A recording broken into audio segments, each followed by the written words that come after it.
Good evening and welcome.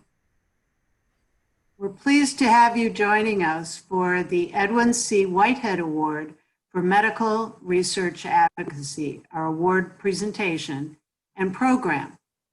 Thank you for joining us. I'm Mary Woolley, the President and CEO of Research America. We have a great program planned for you. To get the most out of the program, take a moment to open your chat window in Zoom. From there, you can chat with your guests and also see the relevant links we will be posting. This evening, we will recognize two long-standing champions for medical and health research.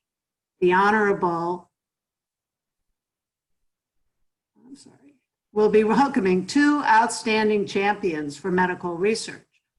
The Honorable Anna Eshoo, Congresswoman from California, and Senior Senator from Wyoming, Mike Enzi.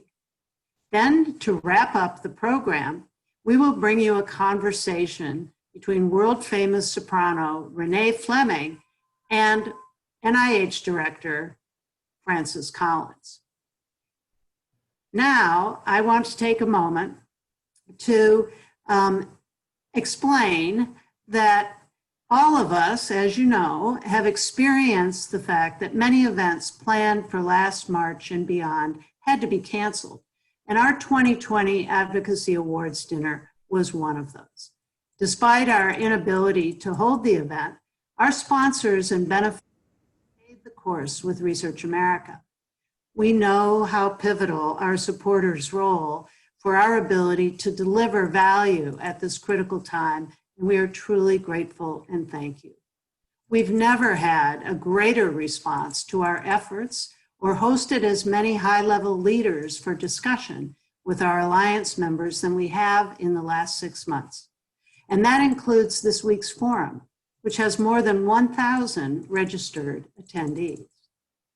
I want to give special thanks to the 2020 Advocacy Awards Dinner corporate host, Johnson & Johnson, the future innovation sponsors, Pfizer and Regeneron, and all our award benefactors. Thanks to all of our supporters, which are highlighted on the accompanying slides. While we are honoring the Whitehead awardees this evening, we will be celebrating our other 2020 awardees next year. Those honorees include tonight's guest, Renee Fleming, who will be the recipient of the 2020 Isidore Rosenfeld Award for Impact on Public Opinion. Also, at our 2021 event next year, we will take the opportunity to celebrate contributions of science in the fight against COVID-19. You can see all the 2020 honorees on the screen and learn more about them in the link in the chat box. More details on the 2020 event will be announced shortly. So back to tonight's event. We're looking forward to remarks from Senator Enzi and Congresswoman Eshoo. Then to wrap up the program, we will bring you that conversation between Renee Fleming and NIH Director Francis Collins. So without further ado, it's my pleasure to recognize the 2020 Advocacy Awards dinner corporate host, Johnson & Johnson. With us this evening is Dr. Bill Hite, Global Head, Johnson & Johnson's Global External Innovation, and a member of the Research America Board of Directors. Johnson & Johnson is a long-standing partner and founding member of Research America. Bill, over to you. Thank you, Mary, and good evening, everybody. It's my honor to be with you representing Johnson & Johnson, the corporate host of today's award presentation, as we also celebrate Research America's 24th year of honoring distinguished leaders in medical research advocacy. Tonight, we recognize the achievements of two outstanding individuals who, through their insights, dedication, passion, and resolve, help focus the nation's attention on the importance of science and the application of scientific discoveries to the well-being of all humanity. And what a time it is. in the midst of a global pandemic of dimensions that mankind has seldom seen before. These thankfully rare moments in history provide an opportunity not to be missed, to assess what is important and what is not. One absolutely critical area is the importance of science and the areas of research that suddenly seem most important. As we struggle to stay healthy, free of SARS-CoV-2 infection, our focus turns to prevention and the public health infrastructure required for all of us to remain well. It highlights the inequalities in access to healthcare, leaving those less fortunate most vulnerable. This pandemic highlights discoveries made possible by research carried out years ago that led to the advent of nucleic acid sequencing that allowed us to accelerate the development of what we believe will be safe and effective vaccines. While we also strive for discoveries of medicines that can treat and hopefully cure COVID-19 disease, we are reminded that an ounce of prevention is worth a pound of cure. Suddenly, those working in the desert of developing diagnostic tests are now in high demand. As we enter the flu season, how important will it be to know that your coughing and sneezing is due to the common cold and not due to a potentially deadly RNA coronavirus? How important is it to identify those infected with SARS-CoV-2 so that they can be quarantined and that their contacts can be traced and, if infected, isolated as well? This is how pandemics are controlled. Diagnostic testing does not increase COVID-19 cases, it helps eradicate them. At J&J, we believe that the best ideas can come from anywhere and from anyone without regard to gender, race, religion, or sexual preference. That's why we established Johnson & Johnson Innovation, made up of incubators, innovation centers, and our investment fund that allows us to connect to and support these very best game-changing ideas that hold the promise of transforming human health. Whether we find that innovation in biotech startups, universities, or through that individual scientist following his or her dreams for a healthier future. The biopharmaceutical industry depends on scientists around the world who are letting their curiosity drive their research. Their livelihood, no, their passion, depends on public servants who recognize the importance of communicating the importance of research, of funding science, and the scientists who make it happen.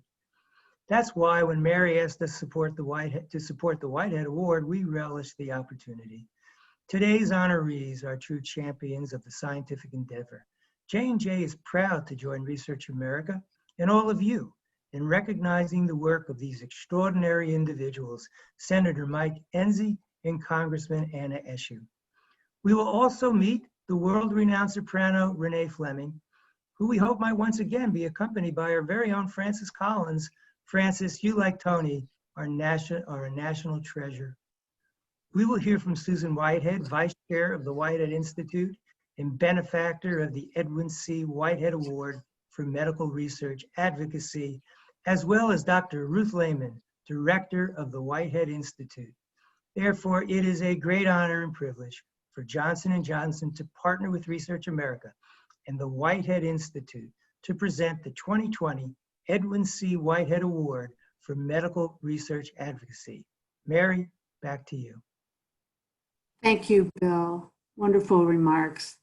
Our continued thanks to you and Johnson & Johnson and every wish for success in your ventures. Our lives may depend on it. Well, as you know, we are now going to be turning to the honoring of our awardees. I want to mention that the award was established, I should say, in honor of Edwin C. or Jack Whitehead. Jack founded the Whitehead Institute in 1982, and he founded Research America too. We were launched in 1989. He served as our chair until his death in 1992. And his legacy, both at the Whitehead Institute and Research America is extraordinary and continues to inspire. I feel so privileged that I got to know him and was recruited to head Research America by Jack. And I've stayed in close contact with leaders at the Whitehead Institute over the years. This is really a personal honor for me to be part of the ceremony tonight. So now, as you've heard, the award benefactors are the Whitehead Charitable Foundation and the Whitehead Institute for Biomedical Research. With us to present the award are Susan Whitehead and Dr. Ruth Lehman. Formerly a trial attorney in private practice in Boston, Susan Whitehead currently serves as the first woman chair of the Berklee College of Music and is the vice chair and a life board member of research of Whitehead Institute. I'm also pleased to introduce Dr. Ruth Lehman, who was named the Whitehead Institute's 5th director this past July. Dr. Lehman is a world-renowned developmental and cell biology researcher. We're delighted to have you both with us. So first, over to you, Ruth.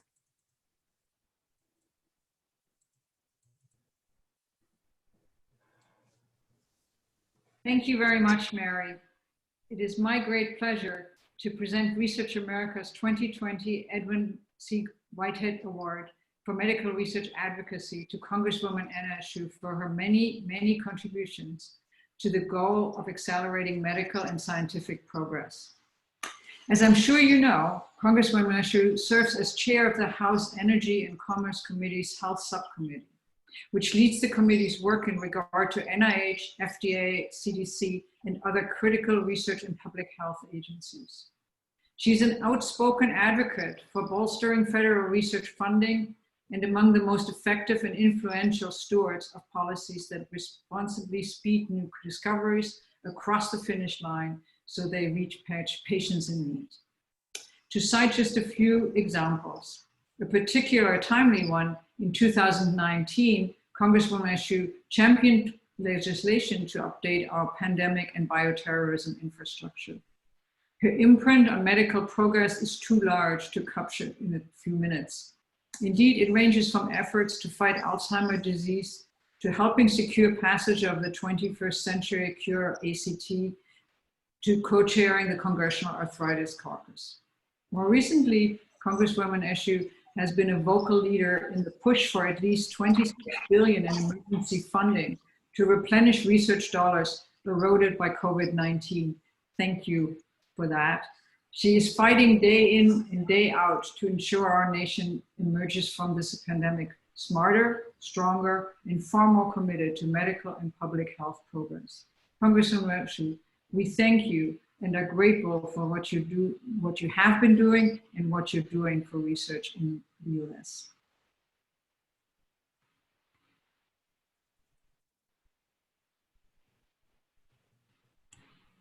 Please join me in welcoming and congratulating Congresswoman Eshoo. Well, good afternoon, or I should say good evening, everyone. It's an honor to be with you, and I want to start out by recognizing Susan Whitehead for continuing the legacy of your father, Jack Whitehead. He dedicated his life to the really noble pursuit of improving human life through science and innovation, and he made really vast contributions to the fields of genetics and molecular biology. My gratitude to Dr. Lehman. Thank you to you for your very lovely words. I'll have to tell my children what you had to say about their mother. And thank you for being the director of the Whitehead Institute. You're giving it really special leadership at a really critical time. And in your pursuits in research in cancer, stem cells, and Parkinson's disease, diabetes, and autism. And I want to salute Mary Woolley for you being president. I like women presidents.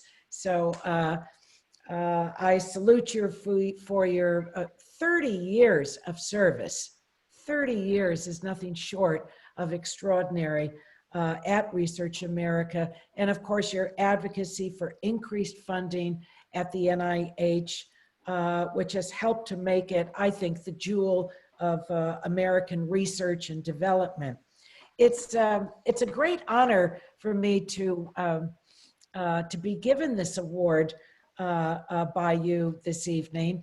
I've always thought that the following: I don't pursue awards because I think I'm doing my work, but it's very special to receive yours and to be in the company with Senator Enzi, who has brought such great advocacy on behalf of the NIH and the FDA, and has helped to advance cures and treatments for conditions such as HIV and autism. So bravo and congratulations to my Senate colleague, Senator Enzi. This award ceremony, and it was mentioned earlier, was scheduled for March, but something got in the way of that. And it is one of the great public challenges of our lifetimes, certainly in a century, to have to address the profound changes that have taken place since the coronavirus has not only engulfed our country, but the entire world. And I think it's clear that Research America's mission, and I said this earlier when we were chatting, that your mission has never been more vital, never been more vital. As we struggle to understand the virus, which is, it's a vicious one, and all the over 180,000 souls lost to the virus in the United States. I think that our collective hopes and prayers are that American innovation will bring forward a safe and effective vaccine. COVID-19 had to be funded, and funded in a very robust way, and with the right agencies. That included, the Congress included, which I drove very hard for, $3.5 billion to BARDA. Now, I'm especially proud of BARDA because it was my legislation that created it. And it is a priority of mine since it engages, it is a public-private partnership which enables research to go beyond the lab bench and into the lives of patients. We have, I think most importantly, and I hear this from my constituents on a daily basis, science must lead in this effort. Science must lead. And it is, science is really the answer to our hopes and our prayers. So everything to what we do with this challenge foundationally needs to rest on science, the scientists, and the medical community moving forward. I'm very pleased that, that we have invested record amounts. And I think this is important for everyone to know, just in case they don't, to meet this public health crisis.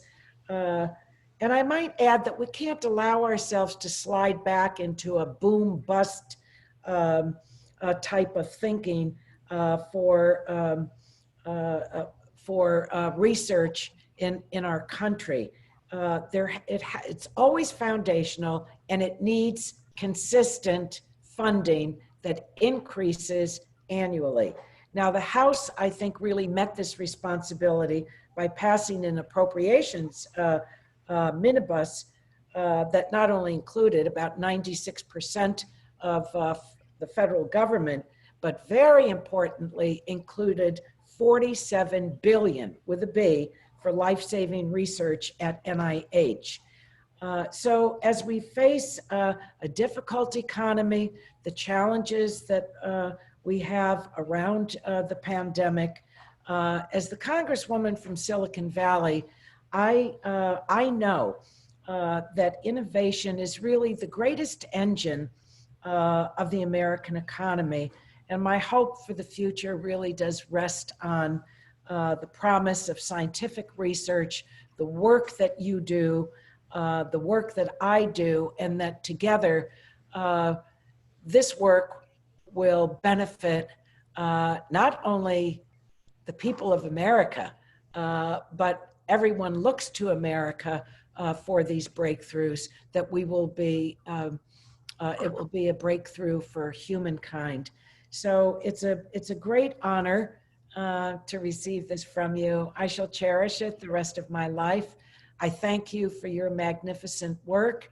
And I'd like to thank all of the sponsors, not only of this event this evening, but the ongoing sponsorship of Johnson & Johnson and all that that were listed at the beginning of the program. So thank you, everyone. Keep up your extraordinary work.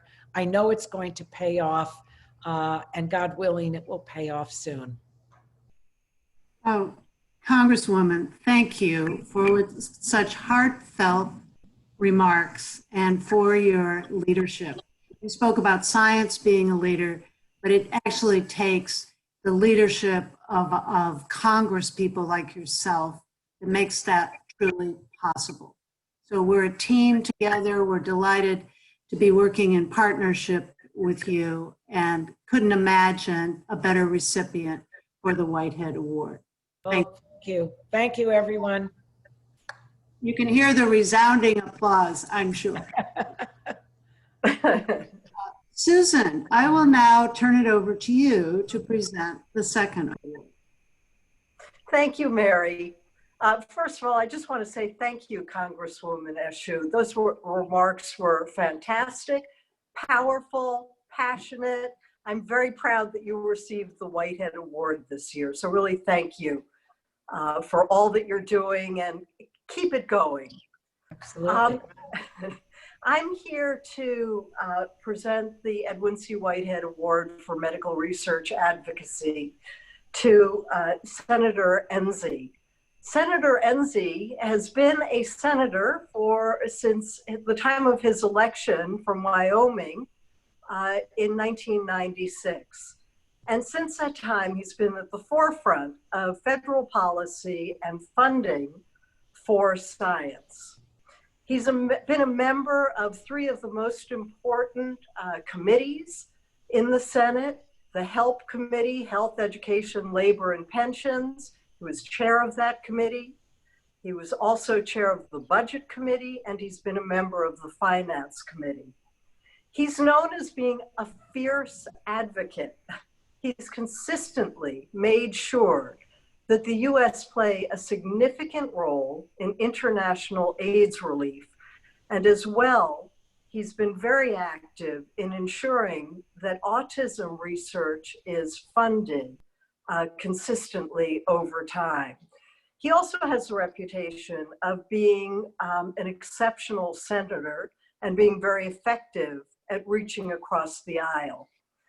One other very significant fact about him is that in 2011, when the NIH established the National Center for Advancing Translational Sciences, he was one of the most outspoken and passionate supporters of that establishment. So Senator Enzi, we thank you for decades of work on behalf of scientific funding and research. We appreciate you, we recognize you, we recognize your persistent and dedicated leadership over these many years. I'm very proud, we are all very proud to honor your support for scientific research, the legacy that you will be leaving upon your retirement from the Senate. Your leadership has been exemplary and powerful in its breadth and its everlasting impact. So everyone, I know that we're not going to hear everybody, but I'm sure everyone joins me in thanking you and congratulating you for your leadership. And it really is my honor to award you with the Edwin C. Whitehead Award for Medical Research Advocacy. Thank you so much. Now, and are you here? Thank you. Yes, I am. Wonderful. It's a different world when we have all of these virtual presentations and meetings and Zoom and WebEx and everything. But I want to thank you for that introduction and thank Research America and the Whiteheads for this award. It's an honor to be recognized. I want to associate myself with the remarks of Congressman Eshoo. Now you get to hear from the accountant, and I've had an incredible 24-year adventure. Early in my career in the Senate, I was given the opportunity to put together the legislation to help combat the AIDS epidemic after President Bush shocked all of us by saying we were going to put $15 billion into that. And at that time, that was a lot of money.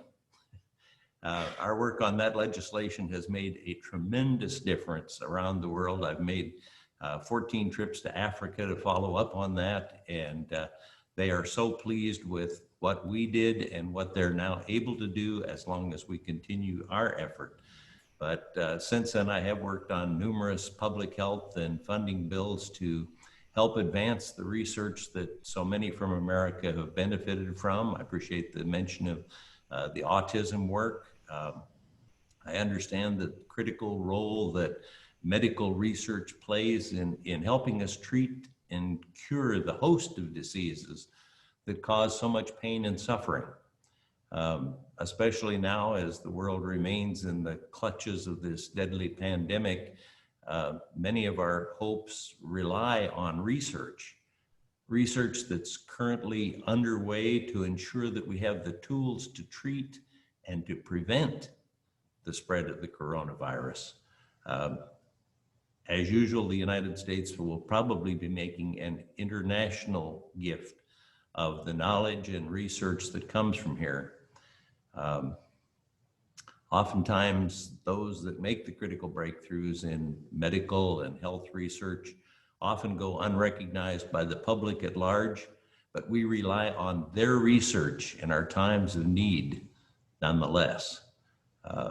We thank all those people who are the ones behind the scenes, who are the real inventors that are coming up with the ideas for how to solve the health problems that we have. And I'm sure people around the world are amazed at how many inventions come out of the United States. It is important that Congress continue to ensure that we have the appropriate regulatory rules and legislation in place to drive forward critical biomedical research. Thank you once again for this award. It's truly an honor. Senator, your words have great meaning, spoken as someone who's been there and done that, risen to the occasion every time on behalf of the American public. We are deeply honored that you were willing to accept the Edwin C. Whitehead Award, which is given with great gratitude. And we wish you all the best and thank you so much for your legacy. I want to thank both of our presenters as well. Thank you for joining us, Susan Whitehead and Ruth Lehman. And thank you for your generosity and continuing support, as well as for the exceptional science that's conducted at the Whitehead Institute. And now I'd like to introduce one of the members of the Research America Board, in fact, one of our newest members, Dr. M. Roy Wilson, the president of Wayne State University. Roy, we are fortunate in you every day and grateful to have you join us this evening. Well, thank you, Mary. I've been a long time admirer of Research America and the work that it does and of its leadership. So it's really been a real privilege for me to join the board. So thank you very much. Our next will be a treat individually by themselves. But tonight we get the chance to hear from these two longtime friends as a pair. So please help me in welcoming the fiercest of public health warriors and longtime friends, world-renowned soprano Renee Fleming and Director of the National Institutes of Health, Dr. Francis Collins. I'm sure there's a lot of people that is clapping virtually to recognize the two of you. And at this point, I'd typically move on to sharing a very long list of accomplishments and accolades for our guests. But we're going to do things a little bit differently this year. As mentioned, Renee and Francis are longtime friends, and we think it's only fitting to have them introduce each other. So, Dr. Collins, tell us a little bit about your friend, Renee Fleming. Well, what a privilege to be able to do so. Good evening, everyone. I hope I'm coming across. Can you hear me? Yes. Yes. Oh, that's good. Okay. And I hope Renee has actually also joined the party here. It's always a little anxious here when you get to this moment in a Zoom call about whether all the technology has worked. So Renee, are you there? I'm here. Okay, all right. This worked. So I'm supposed to introduce you. This is really quite a challenging opportunity indeed. First, let me say I loved listening to the comments from Congresswoman Eshoo and Senator Enzi, two people who have done amazing things for NIH. And since I've now been there for some 27 years, I'm aware of a lot of that.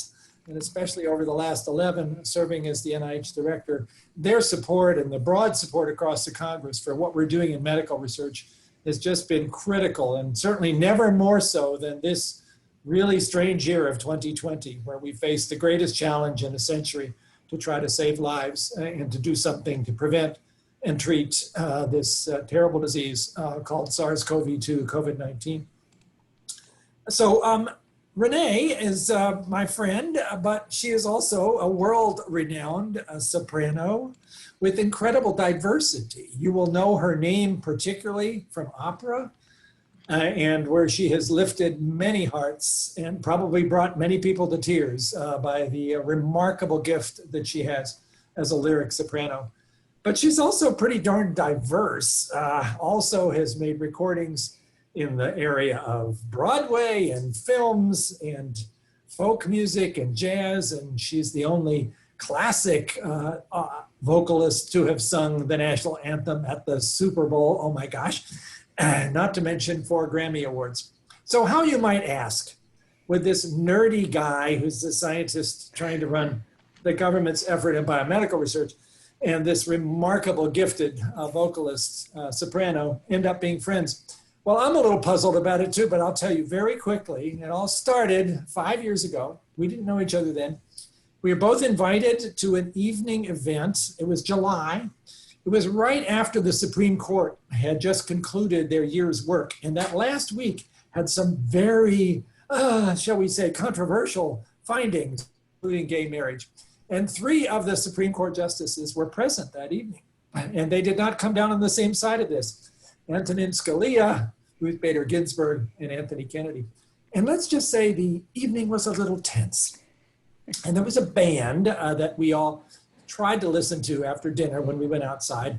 And I don't know what happened. I seemed to have brought my guitar and seemed to have somehow started to play with the band. And after a while, Renee came up and said, well, let's do something together. And we kind of took over, I guess, and discovered this shared joy that we have and how music can bring people together, as it did that evening, including at the moment where we were singing "The Times They Are A-Changin'," Antonin Scalia with his cigar spoke right up and sang the chorus on that. So that's a memory I think I will not forget. Anyway, Renee and I discovered also that we had a shared interest in music and neuroscience, which I would not have known about. And thence began a partnership between us to try to figure out how we could bring these worlds together. The world of music with all of its creativity, all of the joyfulness, all of the exquisite artistry that it can bring to the experience of all of us, with the very rapidly moving high-tech area of neuroscience, trying to understand how circuits in the brain do really complicated things and how it is that music interacts with our brains in ways that can be truly powerful and healing in the right circumstance. And we discovered this shared interest, and out of that grew a partnership between NIH and the Kennedy Center. and Renee, and after that, not long after that, with the National Endowment for the Arts. And out of this has come a whole program that we could talk about more, which is trying to encourage this area of music and neuroscience to get closer together. An area that Renee is now putting forward, if you haven't caught it already, with her regular Music in the Mind videos, which are very inspiring and worth listening to in their own right. So I probably went on too long. Anyway, I couldn't put out a whole lot less than that and do anywhere near justice to the many facets of my friend Renee. Thank you. Well, I've been a longtime fan of Miss Fleming's music, and so I'll now, when I listen to your music, will have that extra dimension of understanding how you've been an advocate for the intersection of music with the brain and wellness. With that, can I hand it over to you to tell something about Francis? Absolutely. Well, I'm going to start by talking about Francis as a musician, because that's how I can be the best judge of his talents.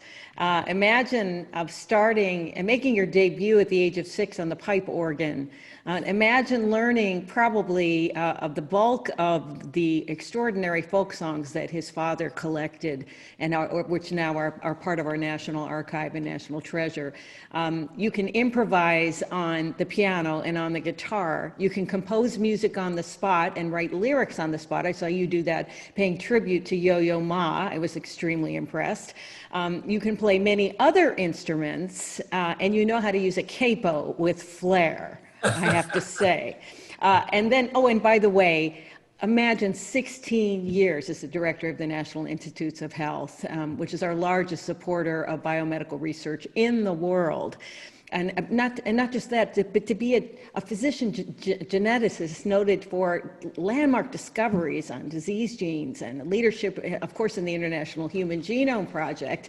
But now, especially, as being a friend, I've seen how hard you've worked since the beginning of this COVID pandemic, and how much pressure you're under day in and day out, and how much you care. And the fact that you can then relax for maybe 30 seconds here and there by improvising on the piano gives me joy, because I understand how powerful music is, and how powerful it is to understand just how much we as human beings need to be creative, need to express ourselves, and need to communicate with each other through the arts. And that you're there to kind of try to keep us healthy and bring us out of this dire situation also helps me sleep at night. So thank you. Thank you. Well, thank you very much. You know, I think that everybody knows Francis as an extraordinary scientist and research administrator. We also know he likes to play guitar, but we've always wondered, and I think you've answered that question, Renee, how good is he really as a musician? Good to know that you Don't go too far with this question now. Well, I can tell you one thing. I only play one instrument, and that's the voice. So I'm very envious of the fact that he is so multi-talented. Well, great. He's a great musician. I'm going to let the two of you talk, but I will leave you with one final request. I think that we'd all love to hear how the two of you chose your career paths, but specifically, you know, what motivated you to champion a future in which Americans and populations across the globe actually can be healthier, with the goal really of healthier both from an improved physical or mental health. And, you know, let's face it, that's really a false divide anyway. So Francis, can I hand everything over to you, and you can start the conversation with Renee? Sure. And Roy, thank you so much for what you're doing for Research America as a member of the board, and for hosting us here for this little conversation. Roy and I have also been friends for a long time, and he's been a wonderful advisor to NIH and continues to be. So appreciate your presence here this evening. So yeah, Renee, probably people are wondering, you and I have talked about it, but why don't you say something about what it is that drew you into this particular role of becoming a really significant research advocate, somebody who before she's giving a concert is likely also to give a public presentation about why people might want to know something about music and the brain. Where did that come from? Well, first of all, being a singer, it is such a challenge. It takes years, a decade at least, to learn how to master, in a virtuosic sense, this instrument that is produced with mostly involuntary muscles. So just from beginning that process, I became interested in the mind-body connection. You know, how do I make this work? It was very close to trying to ride a horse, you know, this creature with its own temperament and will. That's how it feels to try and learn how to sing. So I became interested in neuroscience because I would read about it in an armchair sense, and I would wonder why are people studying music? Why are scientists looking at music? What is it? And of course, you said when I met you, we want to understand the brain. And so I've embarked on this journey of advocacy for the work that you are doing, because you're supporting it. Thank you so much. The work that scientists are doing, and of course that also healthcare providers and music therapists are doing. And I find it extraordinary. We need each other, and we need to kind of understand how we can be made to lead healthier lives, and the arts can help that. And you have become quite a knowledgeable person when it comes to how the brain works and the ways in which we can learn more about how that could be applied in circumstances where people need healing from some condition. Of all the things that you have delved into, where are the areas where you right now are seeing applications of music for healing that particularly excite you? Because I know you're watching this really closely. Well, first of all, you're the one who invited me to the NIH for an fMRI, and 3 hours, a study that had me look at what, you know, everybody was sort of looking at what happens in her brain when she's singing or imagining singing or speaking. So imagining singing was the most powerful, which I found so interesting, and so did the scientists who were analyzing the results.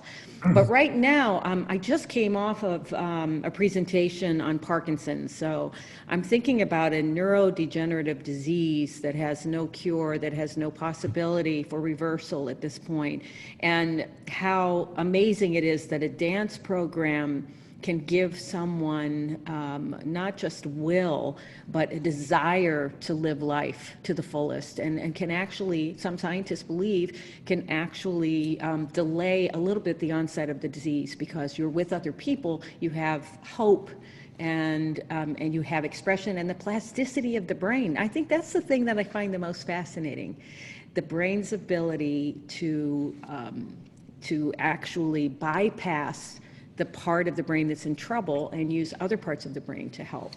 And so certainly Parkinson's is important, but intonation therapy, vocal intonation therapy, I think I love too, that someone could regain speech after traumatic brain injury or stroke by singing. So that one, of course, is near and dear to my heart. And those stories, some of those stories are truly dramatic, of people who've had a stroke that affects the speech area, so-called Broca's area, and have lost the ability to be able to express themselves, but yet still can find that bypass pathway that involves singing, and through that begin to learn also how to articulate other things. Maybe starting with the happy birthday song, but going well past that. Right. With training. And yeah, talk about a way to understand the plasticity of the brain with profound consequences. We've all had the experience of listening to some of these people or hearing them sing when they didn't think they could speak. And if that doesn't inspire you, I don't know what would. One of the things I'd love to see happen, and I would love to contribute actually, is that I do believe that people who have had COVID, I have a friend who had it who said she knows that her lungs are not what they were pre-COVID. And so I'm thinking that we as singers can maybe produce simple vocal exercises and especially breathing exercises and share them across the boards, really across the internet, and to see if that's helpful, if that's useful to build up a little bit more stamina and strength in breath with post-COVID patients. Yeah, we need all the help we can get in that space. It's also becoming more clear that some people who get COVID really don't recover from it as quickly as you would think they would, the so-called long haulers. And they may have both lung problems, and some of them also have this sort of brain fog, where there may be a role there as well for this kind of therapeutics to try to clear some of the fog away, because we know that can work in other circumstances. One of the things we're trying to do at NIH, and you've been a big encouragement in this, is to see, can we bring the music therapist scientists who have been working in this area since World War II, figuring out how various kinds of musical interventions can help people with PTSD or other conditions, and the neuroscientists who are kind of figuring out what the circuits are that aren't quite doing what they're supposed to, and get them to learn each other's language and begin to inform each other and see what we could turn this into as far as a real leap forward. Because right now they kind of been on parallel paths. We have just announced a second NIH opportunity for more research in this space. Last year, we announced the first program, $20 million worth of research on music and the mind, trying to bring together all of the ideas that might be brought to this space. And now another one just coming forward, which also will be a multi-year effort, trying to really create this kind of team effort. I'm pretty excited about it because this is really the moment where we're starting to unravel a lot of the mysteries of the brain, and music as a particular way of understanding that, but also as something with therapeutic consequences. Seems like it belongs right in there. We know that music has probably been around maybe even longer than language. And the idea that we wouldn't want to understand that or take advantage of that, well, that doesn't seem right, does it? Well, and I love that you reference the team, because just as you've done with COVID, with pharmaceutical companies and saying we're all going to work together on this, and it works better. And Dr. Randy Sheckman was just explaining that with Parkinson's, a large team can actually do better than one small group in a university. And our system doesn't incentivize teamwork, does it? And I think certainly because integrative medicine, just the very term itself, suggests that we're whole people, and that we have to be treated in terms of our health as whole people. And certainly, I think you're absolutely right that the therapist speaking with the healthcare providers, speaking with the scientists and the researchers makes sense. You know, I got to say, for me, and Roy said a little bit, and you did too, about my love of music, which has been with me since I was born, in part because of the family I grew up in. You mentioned my dad was a folk song collector. He also learned the classical violin, but turned into a fiddler once he fell in love with that kind of music in West Virginia. But there's always sort of felt like I had these two lives. There was the music life, which I loved, which was a way to really join, and oftentimes in a group effort. There's nothing like being part of some group musical thing to just lift you out of yourself, maybe a singing party or some other kind of instrumental jam session. And then there was the science part, which was much more, into how do we use the tools of science to uncover things about the natural world that we didn't know before. And that was fascinating and also had its moments of exhilaration. But the two worlds were kind of like not coming together as often as I might have hoped. I was kind of living the life that C.P. Snow wrote about in that book a long time ago, about the two cultures, the humanities and the sciences that don't seem to know how to talk to each other. And I wanted to see more of that. So it's been a great joy for me, and you've helped a lot with this and bringing other colleagues at NIH, because a lot of them feel the same way, the Kennedy Center, the National Endowment for the Arts, feel that we have bridged that kind of a gap, and we're figuring out ways to make something special out of this. It's greater than just, the sum of the parts. This is a synergy between the arts and science. It's really going to lead us somewhere that I don't think we all quite even know yet what it might look like, but I think it'll be pretty profound. Thank you. Well, listen, the fact that you, as a boy, had so much musical experience underlines so much of the research now that suggests that children who have music in their lives and are playing an instrument develop very well academically, and you are living proof of that. And I actually think that your validation of the work that people are doing in the field, in science, and looking at the arts is so important, and I know they are all incredibly grateful, and I'm just advocating for them as well. So it's a privilege to know you, Francis, and a privilege to make music with you. So thank you. Let me tell you, I think the privilege is mine. I'm glad you brought up children too, because that's another thing I hope by further exploring how it is that music does interact with the developing brain and the evidence that grows more by the day, what the consequences of that can be. Developing not just an appreciation or some capability in music, but all the spin-offs that seem to happen, particularly in terms of language, but maybe also other areas like mathematics. And just at the moment where schools are under stress and many times music is the first thing to go because people think, oh, that's just a frill. No, maybe that's the wrong idea completely. That is one of the ways that we expand the capabilities of the brain to do things that might not otherwise been able to. I mean, we know, and I've seen these images, and you probably have too, that anybody who's had intense musical training before the age of 7, you can recognize their brain as an adult as having a slightly larger area for the auditory cortex. I suppose if somebody took a picture of mine, they would see that, as I was fortunate to have that intense early experience. I mean, anybody who tries to tell you that the brain is just what it's going to be on the day you're born, nope. Let me show you this picture. It's not. This is so much a strong encouragement that we should do everything we can to bring that new science to help us in terms of giving every child the best possible opportunity for developing a learning. And music seems like it's a pretty important part of it. Well, and it's another example of listen to Mother Nature, because this is evolution. We just don't evolve that quickly. And music, I mean, for millennia has been a massive part of what it's meant to be a human being. So we can't ignore that, I think. Cannot.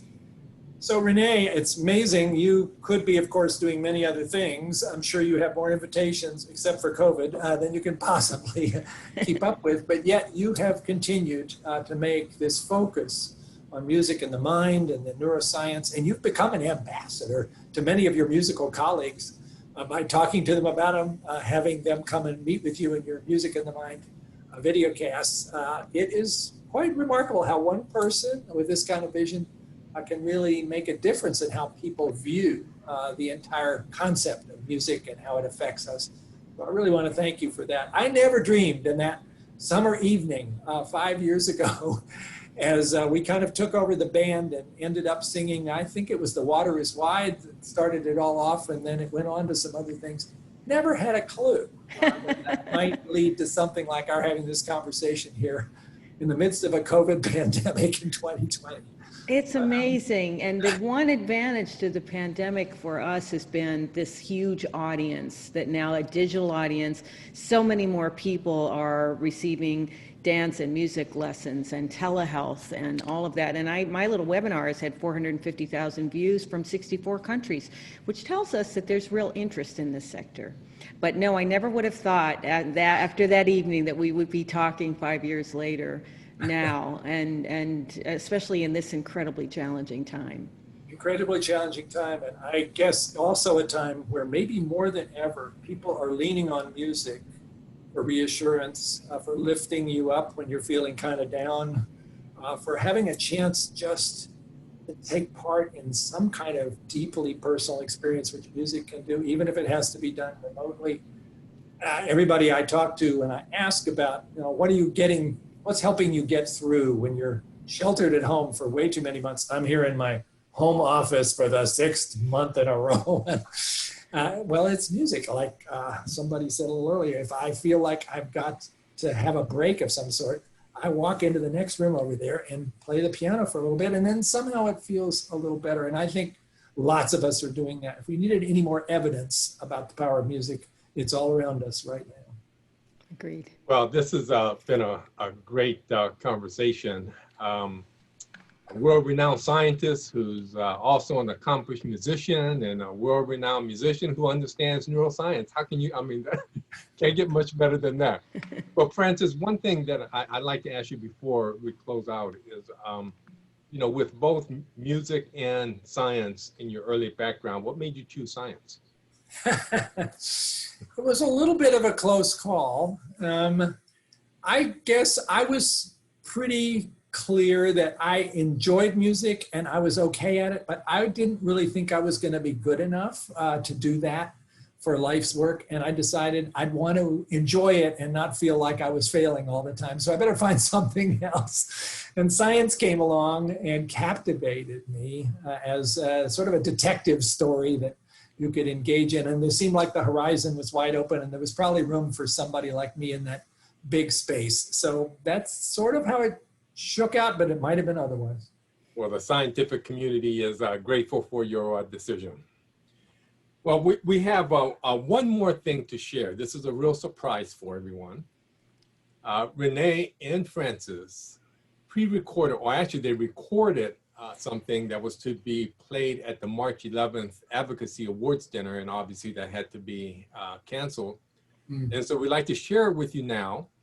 And just remember when you look at this, that if you're like me, you know, whenever you see people who are not social distancing, you know, you start thinking, well, why are they not 6 feet apart? Well, just remember that this was pre-COVID that was filmed. So keep that in mind. And ladies and gentlemen, please enjoy this beautiful performance.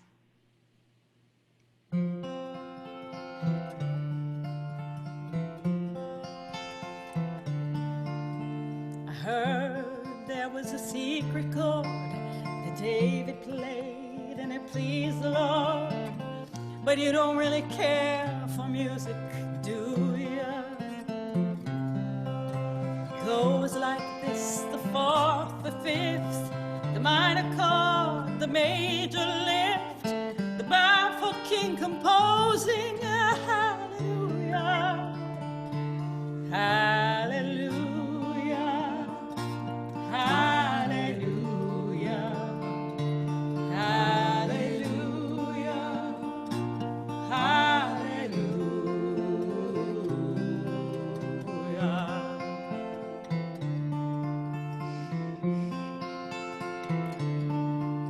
I did my best, it wasn't much, I couldn't feel, so I tried to touch.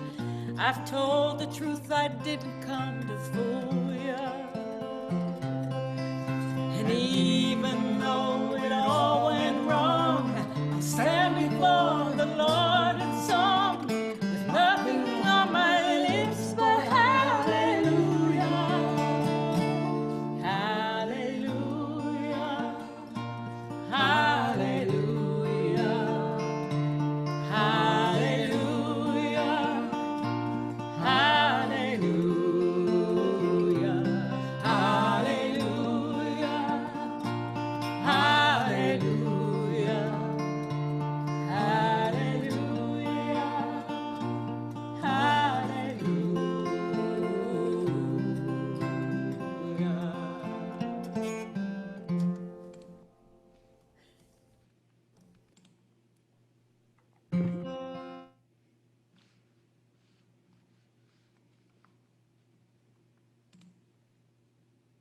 Oh, wow.